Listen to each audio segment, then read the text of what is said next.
And we welcome back to the show my good friend and mentor, Newt Gingrich, former House Speaker, Fox News contributor. Newt, thanks for coming back on. I want to talk to you about this. There's an economic boom. The tariff story, is working probably better than almost anybody thought possible. You've got huge tax refunds. You've been writing about it. We've been writing about it. You've got this Trump accounts where everybody's going to get $1,000, no matter who you are, where you came from. A lot of really positive things. Okay, the economy is growing like topsy. Why can't Republicans seem to win elections?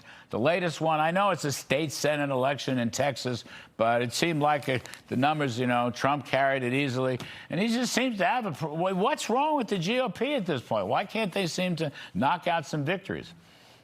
In my entire career, the Republican Party has worked at being inarticulate and unable to communicate. I mean, it's enough to drive you crazy. You have, for example, in the One Big Beautiful Bill, if you explain that the Democrats wanted to raise your taxes, you get a 17-point swing in the generic ballot. I haven't seen any Republican methodically go through that stuff. What happened in Texas should be a wake-up call for every Republican. We had a district where Trump won by 17%. We lost it by 14. That's a swing of 31%. And if anything like that happened this fall, and I don't think it will, but if it did, it would be a catastrophe. And it would be a catastrophe for the Trump administration. Part of the problem is that the president has to slow down, focus, be disciplined, and repeat things. You'll remember from the Reagan years when you and I both worked together, Reagan understood you had to drive a message and drive a message and drive a message.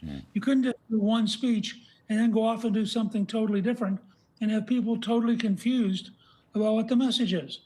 We have a tremendous opportunity on affordability to pass transparency in healthcare and probably save the average family $4,000 to $7,000 a year, because health cost is the largest single affordability problem. We have an amazing opportunity to take everything that's in the already passed Big Beautiful Bill, which, remember, every Democrat voted no. I mean, so you can go in and see everybody who gets a tip credit and say the Democrats were against your having this tax credit. You can go in and talk to people who got the expanded child care. You can go in and talk to people who are going to get the new Trump savings account. You can go in and talk to people who have huge refunds. We're going to have the largest refunds in history this year. And I don't think there's any Republican plan that's serious that communicates the Democrats voted against you having money. It's not just a report. You remind them who tried to stop it.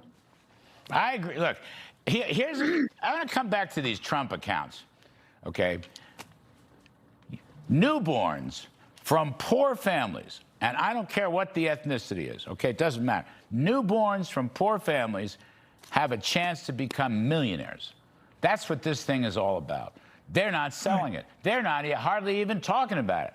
I mean, I've been talking about it here. A lot of people don't really know it, understand it, haven't seen the numbers work out. And you've got, employers may contribute, families may contribute. The sky's the limit on this thing. But no matter who you are, there are no caps. It's colorblind. It's income blind. People from poor families and backgrounds have a chance to become millionaires and own a piece of the rock and create wealth. I don't know why we're not talking about that. I think it's a remarkable policy. Let me build on that for a minute, Larry. You have Michael Dell and his wife. We're putting up $6 billion, $250 million of their own money to help people have a shot. The president ought to be holding future millionaire rallies. He ought to be going into the poorest neighborhoods in America, giving each person their Trump account and pointing out that child has a real shot today of becoming a millionaire. They're doing so many things. It is so cluttered that people can't figure out what matters and what doesn't matter. And if they don't take this, this should be a warning.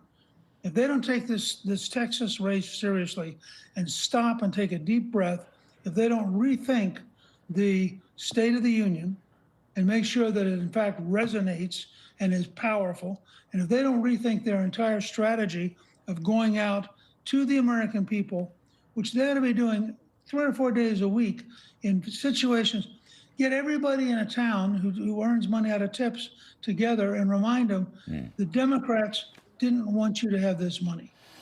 They wanted to take this money from you.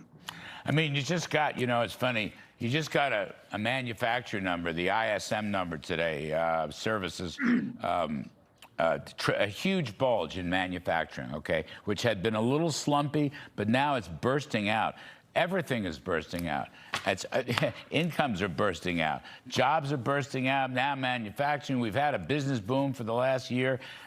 Productivity is bursting out. You got a lot. I mean, there's a lot of material to talk about. I mean, the other thing is, you know what? His tariffs have worked. The critics said the tariffs wouldn't work. The tariffs have worked. In the main, people have come to us and we've made good deals. And that's helped American industries. And presumably that's protected jobs and created new jobs. I'm just saying there's so much to work with, Newt, at least on the economic front. And of course, he did stop the border. Yeah. I mean, it just, you know, you're right. Texas, this state Senate race should be a weather vane. They've got to, you know, take it seriously, I guess. That's your point. That should be the warning. And every Republican in the country who cares about winning elections should take a deep breath and stop. It's an old rule, having written a lot of books.